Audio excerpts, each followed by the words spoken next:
Hi ಎಲ್ರಿಗೂ ನಮಸ್ಕಾರ. ನಾನು ರೀಸೆಂಟ್ಲಿ ಹೊಸ ಇನ್ಸ್ಟಾಗ್ರಾಮ್ ಅಕೌಂಟ್ ಮಾಡಿದೆ. ನಾನು ಈ 12 ಡೇಸ್ ಅಲ್ಲಿ 11 ವಿಡಿಯೋಸ್ ಹಾಕಿದ್ದೇನೆ.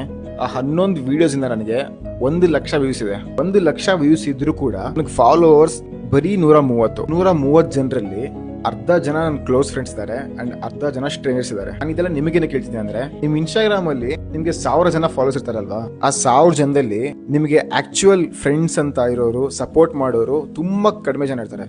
ಬಾಕಿ ಜನ ಎಲ್ಲ ನೀವು ಮಾಡೋದೆಲ್ಲ ನೋಡ್ತಿರ್ತಾರೆ, ಆದ್ರೆ ನಿಮ್ಗೆ ಸಪೋರ್ಟ್ ಯಾವತ್ತೂ ಮಾಡಲ್ಲ. ಅವ್ರಿಗೆ ನೀವು ಗುರು ಆಗೋದು ಇಷ್ಟ ಇರಲ್ಲ. ಸೊ ನೀವು ಅವ್ರೇನ್ ಅನ್ಕೋತಾರೆ, ನಾನು ಏನಾದ್ರೂ ಒಂದು ನನ್ನ ಬಾಡಿ ಬಗ್ಗೆ ಪೋಸ್ಟ್ ಮಾಡಿದ್ರೆ, ಏನೋ ಸ್ಕಿಲ್ಸ್ ಇದೆ ಅದ್ರ ಬಗ್ಗೆ ಪೋಸ್ಟ್ ಮಾಡಿದ್ರೆ ನನ್ನ ಫ್ರೆಂಡ್ಸ್ ಏನ್ ಅನ್ಕೋಬಹುದು, ಅವ್ರು ನೋಡಿದ್ರೆ ಏನ್ ಹೇಳ್ತಾರೋ, ಫೇಸ್ ಟು ಫೇಸ್ ಸಿಕ್ಕಿದಾಗ ಏನ್ ಮಾತಾಡ್ತಾರೋ, ಇದೆಲ್ಲ ಯೋಚನೆ ಮಾಡೋದು ಬಿಟ್ಬಿಡಿ. ಯಾಕೆ ಗೊತ್ತಾ, ಅವ್ರಿಗೆ ಏನು ಫರಕ್ ಬೀಳಲ್ಲ ನಿನ್ ಲೈಫಲ್ಲಿ ಏನಾಗ್ತಿದೆ, ನೀನು ಖುಷಿಯಾಗಿದೆಯೋ, ನೀನ್ ದುಃಖದಲ್ಲಿ ಇದೆಯೋ, ನೀನ್ ಇವತ್ತು ಊಟ ಮಾಡ್ದೋ ಇಲ್ವೋ, ಅವ್ರಿಗೆಲ್ಲ ಅದೇನು ಮ್ಯಾಟರ್ ಆಗಲ್ಲ. ಸೊ ನಾನೇ ಒಂದ್ ಪಾಠ ಕಲ್ತೆ ಅಂದ್ರೆ, ಲೈಫಲ್ಲಿ ಯಾರ ಒಪಿನಿಯನ್ ಕೂಡ ಮ್ಯಾಟರ್ ಆಗಲ್ಲ. ನಿನ್ಗೇನೋ ಒಂದ್ ಥಿಂಗ್ ಖುಷಿ ಕೊಡ್ತಿದ್ಯಾ, ಅದನ್ನ ನೀನು ಇನ್ಸ್ಟಾಗ್ರಾಮ್ ಅಲ್ಲಿ ಹಾಕ್ಬೇಕು ಅನ್ಕೊಂಡಿದ್ಯಾ, ಹಾಕ್ಬಿಡು. ಯಾರಿಗ್ ಗೊತ್ತು, ಅದರಿಂದ ನಿನ್ ಲೈಫ್ ಚೇಂಜ್ ಆಗ್ಬೋದು.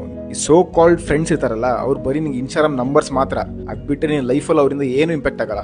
ನನಗ್ ಬರೀ 130 ಜನ ಇದ್ದಾರೆ ಅಂತ ನಾನೇನು ಬೇಜಾರಾಗ್ತಿಲ್ಲ. ನನಗದು ಬಿಗ್ ನಂಬರ್. ಇವತ್ತು 100 ಇರೋ ಫಾಲೋವರ್ಸ್ ಮುಂದೆ 1000 ಆಗ್ತಾರೆ, 10,000 ಆಗ್ತಾರೆ. ಅದ್ ನನಗೆ ಗೊತ್ತು, ಅದ್ ನಾನು ಮಾಡೇ ಮಾಡ್ತೀನಿ. ಸೊ ನನಗೆ ಗೊತ್ತು, ಇವಾಗ ಫಾಲೋ ಮಾಡದೇ ಇರೋ ಫ್ರೆಂಡ್ಸ್ ಕೂಡ ಬಂದು ಈ ವಿಡಿಯೋ ನೋಡ್ತಾರೆ. ಮಗ, ನಿನಗೆ ನೀನ್ ನೋಡ್ತಾ ಇರೋ, ನಿನ್ ಕಣ್ ಮುಂದೆನೆ ನಾನು ಬೆಳೆದು ತೋರಿಸ್ತೀನಿ. See you soon.